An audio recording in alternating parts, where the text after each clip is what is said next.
PDAM Sukabumi itu mereka ngambilnya dari hutannya langsung. Kalau tidak salah itu dari Sagaranten ngambilnya. Jadi mereka mau ngambil rencananya di atas Kampung Ciwalu, masih di atasnya lagi. Jadi antara Cipadaranten dengan Sagaranten. Cisadane kita kebetulan beruntung ya, intake-nya itu rumah tempat airnya ada di hulu, di Cikarang Pondok.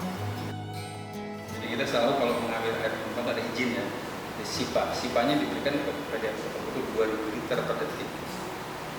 Jadi berdasarkan perhitungan Dirjen Pengairan.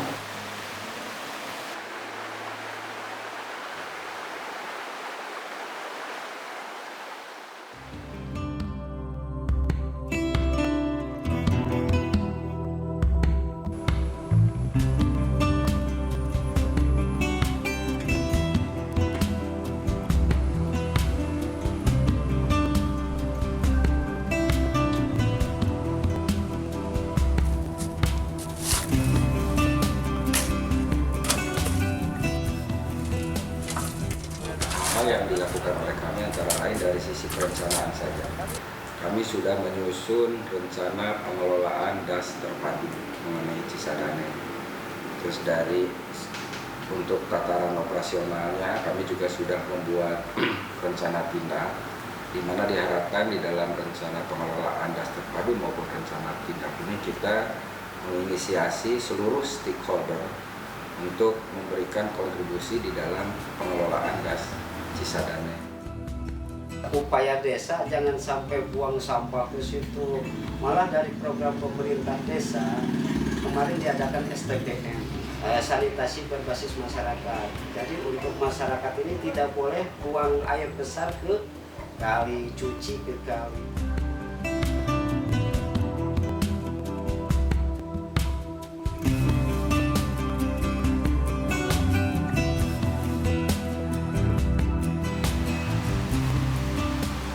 Tata guna lahan itu kan harusnya terjadi ketika ada kesesuaian dengan wilayah tersebut, baik secara physically topografi wilayah maupun kondisi masyarakatnya.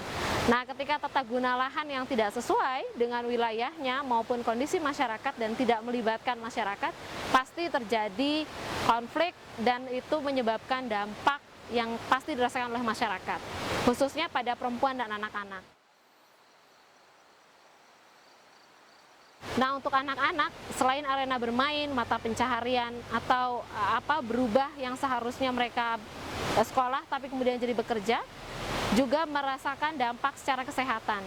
Mereka yang seharusnya bisa menikmati udara segar, kemudian juga air yang bersih, ternyata sudah tidak bisa dinikmati karena limbah dari perusahaan-perusahaan tersebut mengaliri sungai yang ada di wilayah mereka, dan itu terjadi akibat dari penatagunaan lahan atau perencanaan tata ruang yang salah.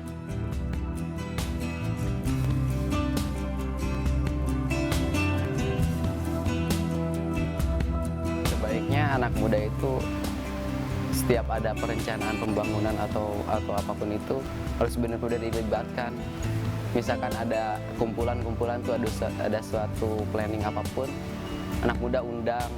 Misalkan nggak cuma mengundang ketua pemudanya aja, harus ada perwakilannya, gimana tanggapannya soal pembangunan itu. Setidaknya mereka mendengarkan apa keinginan kita, jadi jangan menganggap anak muda itu bisa nanaon, nggak bisa apa-apa gitu. Terus memberikan ruang kepada anak muda untuk ide-ide yang memang bisa dituangkan untuk masyarakat juga, tapi memang nggak ada wadahnya dan memang hanya kuat di kelompok kecil. Peran buat anak-anak tuh harusnya banyak, harusnya diberi keleluasaan, karena tadi regenerasi itu penting untuk dipelihara.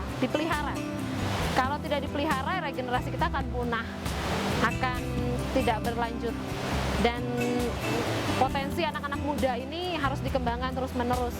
Jadi ruang partisipasi anak muda harusnya lebih dikembangkan, dan kecenderungan partisipasi anak muda juga tidak cuma di tingkat laki-laki, tapi juga pemuda untuk pemudinya, perempuannya, anak-anak muda di perempuan.